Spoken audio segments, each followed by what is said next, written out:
مسلسل النهاردة بيبدأ بضابط من أمن الموانئ على رصيف في ميناء لوس أنجلوس، وبيطمن على حاويات مقفولة. وبعدها بنشوف نفس الضابط وهو رايح يقابل راجل شكله راجل عصابات، وبينادي عليه، وبساعتها الراجل بيبصله وبيسأله: انت كنت منتظر حد تاني ولا ايه؟ فرجل العصابات بيقوله: لأ، ده انت المطلوب. وبيوريله صورته على تليفونه، وبيكتشف انهم عايزين يقتلوه، وبيلاقي واحد جاي يخنقه بسلسلة من ورا وبيحاول يدافع عن نفسه، وبيهرب منهم. وبتحصل مطاردة من شارع لسوق لمطعم، وبعدها بيخرج وبيفتكر انه خلاص هرب، لكن بيطلع راجل اسمر بشنب وبيضربه طلقة في صدره من مسافة قريبة، بيموت على طول. ولحد دلوقتي مش مفهوم مين اللي قتله. بعدها بتظهر طيارة هليكوبتر بيظهر فيها راجل ملامحه جامدة وماسك في ايده ملفات فيها صور لأشخاص. بنعرف بعد كده انه بيجمع فريق للتحقيق في قتل الضابط ده. وأول ما بينزل من الطيارة بيسأل كل الفريق وصل ولا لأ، بيرد عليه أحد الموجودين كلهم ما عدا اتنين.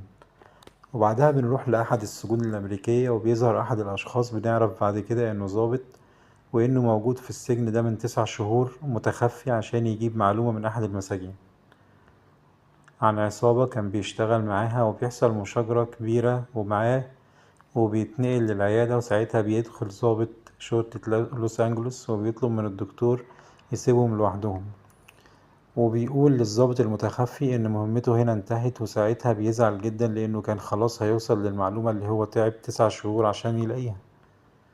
لكن الضابط ده بيقوله إنه مطلوب للعمل في فرقة خاصة، وبيخرج فعلا من السجن. وبعدها بتظهر بنت متعلقة في السقف وباين عليها التعذيب، وبتحاول إنها تنقذ نفسها بس مش بتعرف.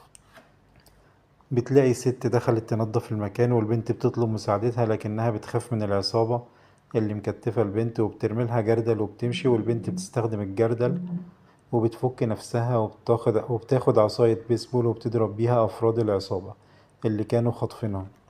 وبتتصل بالإسعاف اللي بيوصلوا، وبيوصل رئيسها في الشغل، وبنعرف إنها شرطية كانت بتعمل متخفية، وبنعرف إنها كمان مطلوبة للعمل في فرقة مهمات خاصة. وبعدها بنلاقي اجتماع بيظهر فيه الشخص اللي كان في الطيارة الهليكوبتر، وبنعرف إنه اسمه كابتن بليث، وهو هيكون قائد الفريق. وجنبه النائب بتاعه اسمه درو، والضابط اللي كان في السجن اسمه ميتشوم، والشرطية اللي كانت مخطوفة طلع اسمها أوليفراس. وضابط أسمر مفتول العضلات بنعرف إن اسمه فايناو، وضابط أسمر رفيع بنعرف إن اسمه بيل، وشرطية تانية اسمها شيبارد، ودي متخصصة في الكمبيوتر والبرمجة.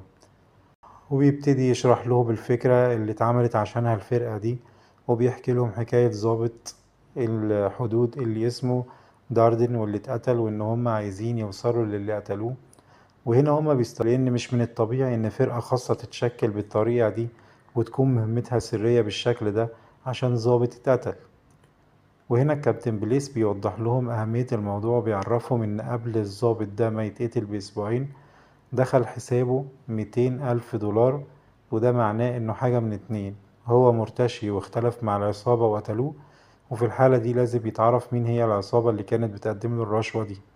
أو الاحتمال التاني إنه يكون شريف وفي حد خدعه عشان يخفي آثاره، وفي الحالة دي يكون المرتشي لسه موجود في حرس الحدود، وبيبدأوا وقتها إنهم يحققوا مع زملاء داردن اللي اتقتل عشان يعرفوا إيه اللي صح من الاحتمالين دول.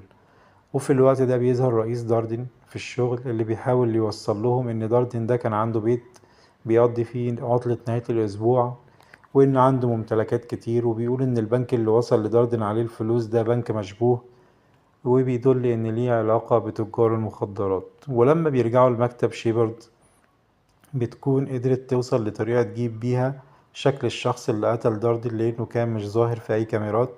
وبعدها بيعرفوا المكان اللي هو مستخبي فيه وبيروحوا عشان يجيبوه، لكن مش بيلاقوه، بيلاقوا شخص شبهه موجود لتضليلهم. وبيرجعوا مكاتبهم تاني وبيبدأوا يفكروا في كلام رئيس داردن في الشغل، وبيفهموا انه متواطئ وانه هو اللي بيتعامل مع تجار المخدرات، وبيروحوا يقبضوا عليه. لكن هو بيكون حس انه اتكشف وبيحاول يهرب، وبيطاردوه بعربيتين.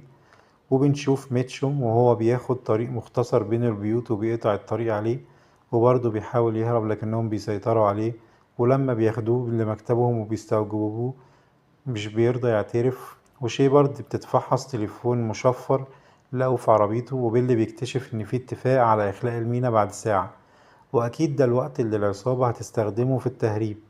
وكل ده هما فاكرين ان الموضوع تهريب شحنة مخدرات مثلا او اي حاجة تانية.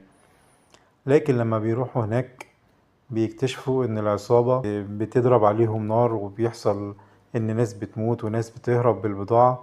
وبيل بيكتشف ان العصابة كانت مهربة شحنة مواد اشعاعية متفجرة لجوه البلد، ومعنى كده انهم بيحضروا لصنع قنبلة ضخمة، وكده الخطر بقى اضعاف. وهنا بتخلص الحلقة الاولى. لو عجبكم الملخص اشتركوا في القناة ودوسوا لايك وشير وفعلوا زر الجرس عشان يوصل لكم باقي الحلقات.